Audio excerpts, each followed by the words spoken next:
একজন শিক্ষামন্ত্রী আমরা পেয়েছি, স্ট্যান্ডবাজিতে উস্তাদ এবং টেন্ডারবাজিতে উস্তাদ। শিক্ষামন্ত্রী, আপনি যাদেরকে ফার্মের মুরগি বলছেন, এই ফার্মের মুরগিরা রাস্তায় এসেছে বলে আজকে শিক্ষামন্ত্রী হয়েছেন।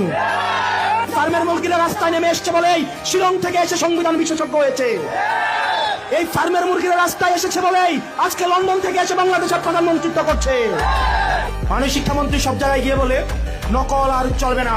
আপনি পরীক্ষার প্রশ্নের মধ্যে 2টা সৃজনশীল আপনি ভুল দিয়ে রেখেছেন। একটা পরীক্ষার্থীর তখন মানসিক অবস্থা কি ধরনের হয় একবার চিন্তা করেন।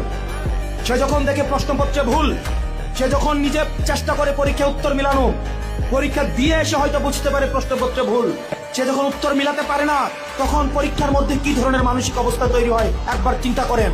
কারণ আপনাদের সন্তানরা দেশে পড়াশোনা করে না, আপনাদের সন্তানরে আপনারা বিদেশে রেখে পড়াশোনা করান।